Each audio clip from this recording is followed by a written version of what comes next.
How's it going, fellas? And welcome back to my channel, Foggy Place. If it's your first time here, welcome. Hello, how are we doing? I am Foggy Place. This is my first FM20 experiment, I think. I haven't done any other ones. I haven't posted any other ones. I've tried to do experiments, they've not worked as well as I would have hoped. In this one, we are doing a cheeky little experiment to see over, I think it's 10 years I did it, who's the best striker in England, who's going to score you the most goals. So if you're one of the big teams trying to find a cheeky little bargain, you know, a cheeky player to bring them in, maybe they won't cost as much as like Aguero or Haaland, although Haaland is quite cheap, for the amount of goals he scores. So, like I said, 20, it's the top 20. So what I've done is I've put their name in one column, obviously. That way then you can distinguish who is who. The club they're playing for, which you're all going to know. Their average goals over 10 seasons. So if they have one bad season, it's not going to affect them as much as, say, like, if they had 5 bad seasons but 5 amazing seasons.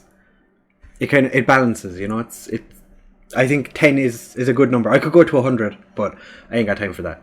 And in this column is for how many times they were the top scorer. So of the 10 seasons, there was one, if I remember correctly. Once there was joint top scorers. So I gave the two of them one, because they both make it into the top 20 here.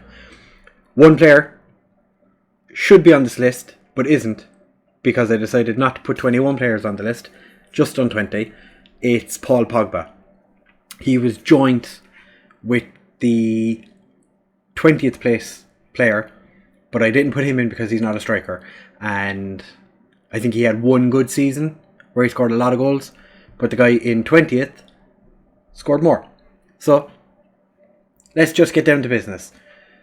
In 20th place, we have Wesley of Aston Villa. 10 goals on average over 10 seasons. It's not terrible. You know, he's a decent player playing for a relegation candidate team. It's quite a lot to ask of a player, you know, to put that much pressure on them. Wesley did a fantastic job. 10 goals on average. What more can you say about the man? Maybe he's worth picking up based purely on the fact that he's one of the top 20 best strikers in the league. In saying that, the next person on this list is Andre Ayew, for Palace. Now, I'm not a striker, nor was I ever a striker growing up. I was a defender. Andre Ayew can't score goals, but he got an average of 10.1 over 10 seasons. So in FM20, he can score some goals. Just 18 people are better at scoring goals than him consistently over 10 seasons. Maybe one season you'd get him and he might score 30 goals. I don't think that would ever happen. He's just not good enough. Next, it was a bit of a surprise. I expected him to be a little bit higher. It's Tammy Abraham of Chelsea, 10.1 as well. So you've got two players here, completely different ends of their career, completely different quality, but Tammy Abraham only good enough to be at the same level as Andre Ayew. Not so sure. So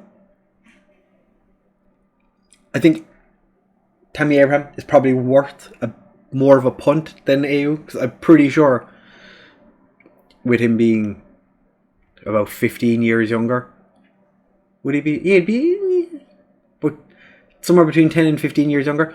I'm pretty sure Tammy Abraham is worth more money because he has the ability to actually get better. Andre Ayew, it's not going to happen. Never will he get better. The next one is a player I did not expect to see in the top 20 based purely on real life. It's Olivier Giroud for Chelsea again. 10.2 average goals over 10 seasons. Olivier Giroud is fine. It's just not my type of player. But if you like a target man, work away. Do what you want to do.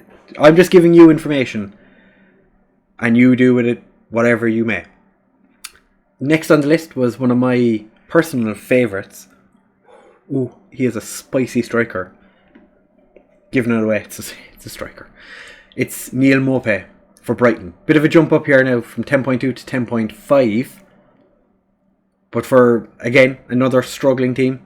So Brighton, Palace and Villa have a player each in the top 20. When I started this, Neil Maupay, I think, scored 2 in the first season and then 3 or 4 in the second season. But then he had a couple of really, really, really good seasons. I think he was top 5 in 3 of the seasons. He's worth a punt. It has to be said. Maybe second season, go after Maupay. Maybe, I've not really had the opportunity to sign too many of the better players with the series I've been doing. So leave a comment down below if you've signed Maupay or Tammy Abraham, or if you signed AU. Next on the list we have, drum roll please, Jimenez at Wolves. 10.8. It's not a terrible return from the Wolves striker. I would have to be honest, I would have probably expected a little more from him. But on average, over 10 seasons, like I said, it's not a terrible result to get. Wolves, I suppose you'd probably expect Wolves to get more goals because they're mid-table Europa League fighty McPuncher faces. 10.8 goals on average. It's not terrible. It's better, but it's not terrible. Next on the list is a player who in real life gets an awful lot of shit. I think he's good. Not great. Not amazing. He's acceptable. In FM he seems to be an awful lot better. It's Joe Linton at Newcastle. Jumped up to 11.2 here, so it's 0.3 of a jump in goal average. Or as I like to call him, Jolteon. Again, it's surprising how many different teams have made it so far. Like the only team in here twice is Chelsea. And we all know Chelsea's not really.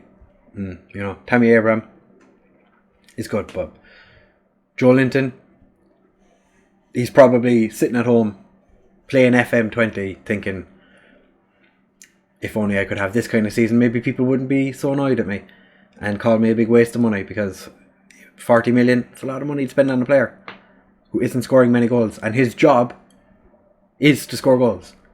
In case you didn't know, that's what strikers are supposed to do. Strikers are meant to score lots of goals.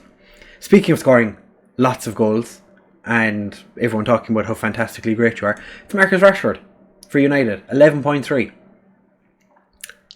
Personally, I would have expected more for Rashford. Him and Martial being the focal points in United's scoring charts, attacking force. There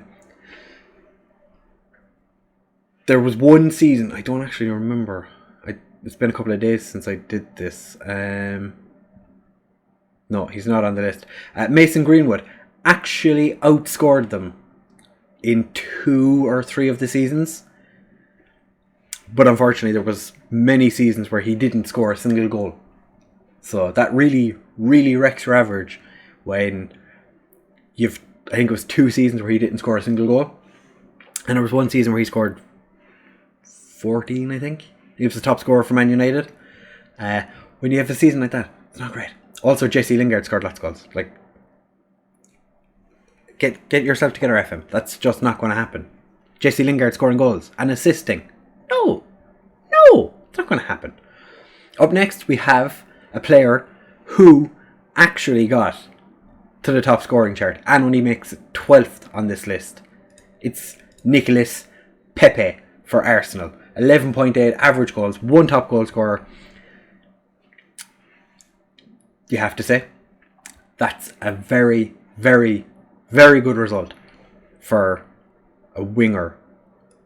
We haven't seen many wingers in the list so far. Actually, he's the first, because Rashford, I'd say, Rashford's a striker who can play as a winger. Pepe is a winger, and he's had one season where he was the top scorer. I was very surprised when I saw it, because I was sitting here looking at I had a spreadsheet in front of me, and I was going through all the top scorers, and one of the seasons, I think it was the 3rd or 4th season, it popped up and it said Pepe, and I was like, what? Nicolas Pepe? What? Up next, speaking of wingers, we have Raheem Sterling with an average goals 12. So we've gone from Rashford with 11.3 up to 2 wingers on 11.8 and 12. Sterling had a sterling 10 seasons. He had a fantastic decade over 1 year. It was probably what you'd expect. Raheem Sterling has been quite good at scoring goals in the last 3 or 4 years. And FM showed it by him being the 11th highest scorer in the league over 10 seasons, but not getting to the top of the scoring charts at any stage, which was a bit upsetting. You know, I like Sterling. Raheem Sterling is a good player. I like him. Up next, we have another winger, Sadio Mane for Liverpool. First time we've seen Liverpool on the list. 13.5 average. It's a huge jump from Sterling. Raheem Sterling banging in an average goals at 12. Mane doing it better, 13.5. He probably had a slightly easier time with Mo Salah and Bobby Firmino surrounding him, rather than having Aguero and De Bruyne and Bernardo Silva and David Silva. Now, Man City have a lot of good players, so the fact that Sterling even got that many goals on average is quite good. Mane 13.5. It's a 1.5 jump from 11th to 10th. There was 2 total average goals between 11th and 20th, but you nearly do that up 1 place to 10th. It's interesting. Now, next we have Pierre-Emerick Aubameyang.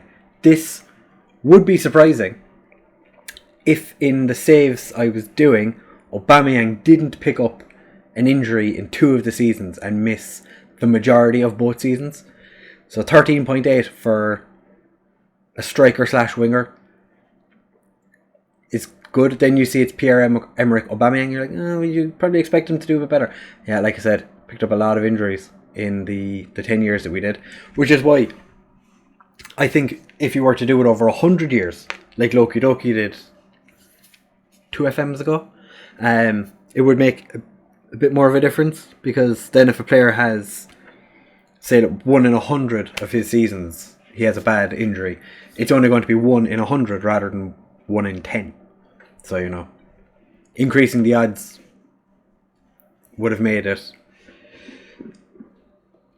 I don't think doing it 100 times is going to make that much of a difference, but if you want me to, I can do 100. I can do it 90 more times. We see what we can do. I still have the spreadsheet, so it's just a case of adding numbers to it. I have the whole thing set up. If you want me to do it, I'll do it. Up next, we have another footballer. Can you guess who? Can you guess? You can't. No, it's Bernardo Silva with a 13.8, equal with Pierre-Emerick Aubameyang.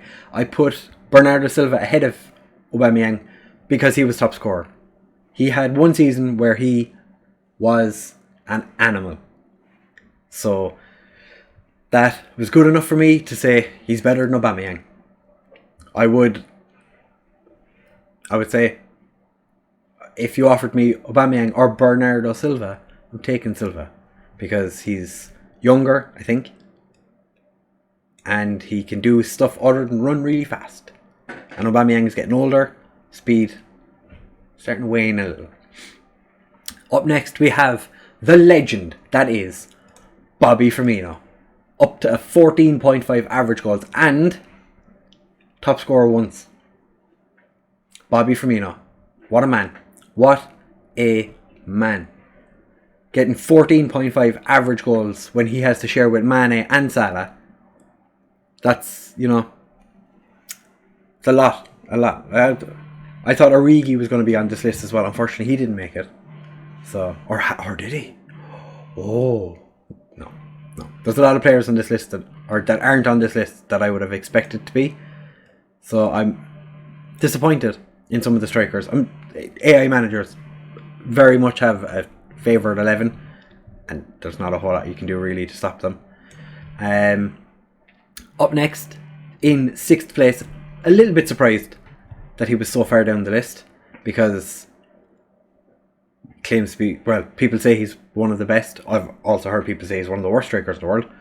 Not too long ago he would have been, people would have laughed if he was 6th in this list. We have Harry Kane, up to a 15.2 average goals over 10 seasons.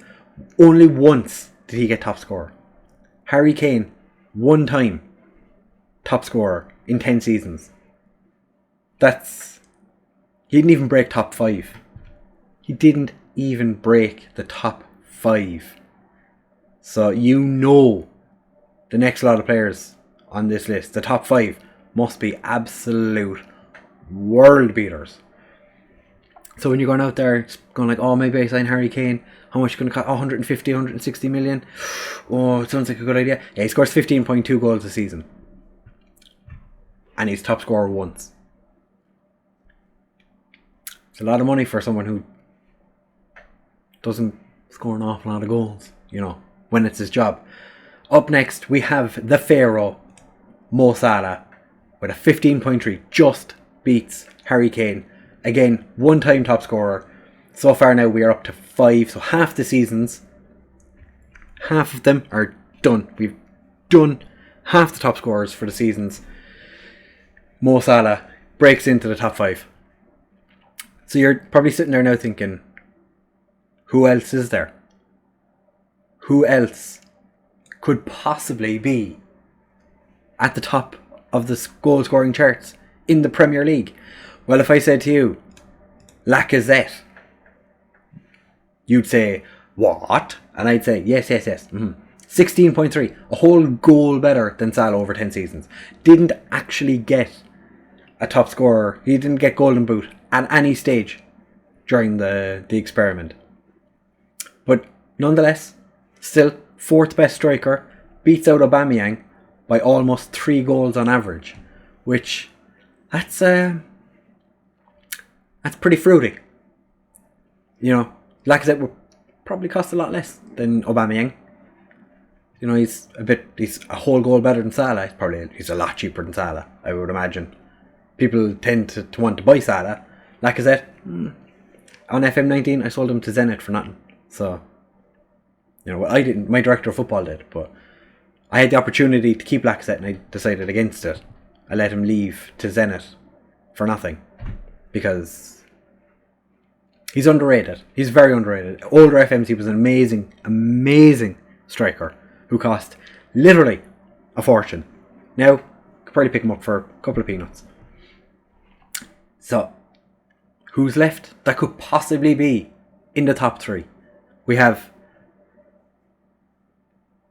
Who isn't on the list? Who isn't on the list? I can see names on the bottom of the screen down here where you can't see them. I'm trying to think of players that aren't these 3 that could be on the list but aren't. But I also don't want to ruin it. So we're just going to go in 3rd place, taking the bronze medal. We have Callum Wilson of Bournemouth. 16.5 average goals. Just barely beats Lacazette. But he was top scorer 3 times. So that shows the consistency of Lacazette to get 16.3 goals and just finish behind Callum Wilson, who was top scorer 3 times in a season. I'm just saying. That's pretty good on Lacazette's part to have not been top scorer at all during the experiment and still be the third or be fourth best, just behind Wilson. Up next we have the one that surprised me the most. This man, I absolutely love him. You could probably pick him up for basically nothing in the game. What could you say about him? He is a beast. He is the man, the myth, the legend, second place, and our silver medalist. It's Chris Wood. It had to be Chris Wood. For Burnley, 16.8 goals on average. Again, no golden boot. No golden boots. So Callum Wilson takes 3 golden boots and only averages a 16.5. Wood, 16. Excuse me. All sorts of shocked. He gets a 16.8 on average over 10 seasons without being the top scorer at any stage. Callum Wilson and Chris Wood, 2 players that if you were looking for a striker, maybe consider. Callum Wilson is very good at scoring many goals. Chris Wood, very good at keeping on the score sheet quite regularly. And then finally, it had to be Gabriel Jesus. No, it's Mason Greenwood. No, it's Sergio Aguero. 2 goals on average better than everyone else in the league. By far and away the best player in the league. 3-time Golden Boot winner. An 18.8. The man scores almost 20 goals a season guaranteed. I don't know what's after happening. Why Wood is so big compared to everyone else. Just noticed that. I could fix it. Not going to. Aguero for Man City, 18.8. 3-time top scorer. The man is a machine. I know he is coming towards the end of his career. There's not a whole lot left in his tank. But could you say no? Could you say, no, your grand thanks, if Man City offered you Aguero? I don't think you could. I am pretty confident that if I was managing any club in the world and Aguero came up to me at the age of 45 and said, I want to play football for your team, I'd be like, that is fine. Thank you very much. Come along. Please. Get in the van. So, like I said, there was gaps. Quite big gaps at points here. Like between Sterling and Mane, 1.5. Yeah, just Aguero just beats everyone completely. I think at one of the seasons he had a slight injury that kept him out for a month or 2, and he still managed to make it into the top 20 goal scorers in every single one of the seasons. The man is a monster. I don't know when the Premier League is going to get a player quite like Sergio Aguero again. Unless Mbappe moves to England, I don't see it happening. And if he goes to Inter Miami, they'll have a very... Imagine Aguero and Zlatan Ibrahimovic playing together in a strike force. That would just be mind blown, my friends. Mind blown. So, we're going to leave it there. I do have a league version of this where I have the average finishing position of each team, how many times they won the title, and how many times they got relegated. Again, it's over 10 seasons. It's using the same 10 seasons that I used for this experiment that you see over here, the one we've just spent the last 25 minutes talking about. So if you want to see that, let me know. Leave a comment down below. Leave a like on the video. If you leave a like, then maybe I'll do more experiments. I do enjoy them. It's difficult to think of experiments that other people haven't done and things that don't necessarily just, how good, if you make the player the best player in the world, how good can the player be? Well, he's the best player in the world. He's going to be the best player in the world. If I make a wonder kid who's got 200 current ability, 200 potential ability, and give him 20 in everything, he's going to be the best player in the world. I can make him 15 and ridiculously injury prone. Still probably going to be the best player in the world. So I find those experiments to be just a smidge boring. But I think this is more informative than it is anything else. It's interesting as well to see the different strikers and how they do. There was surprisingly no defenders made it in to the top to the list. I don't think there was a single defender that got into the top 20 of scoring chart at any stage. Which, they just didn't have big Ari Suitor. Big Ari Suitor, it's what you need. Like I said, if you've enjoyed, leave a like, comment and subscribe.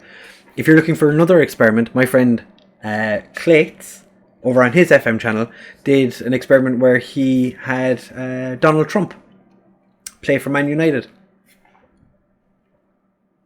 It was an interesting experiment. I would highly recommend you go and watch it. Like I said, thank you very much, and I will see you in the next one. Bye.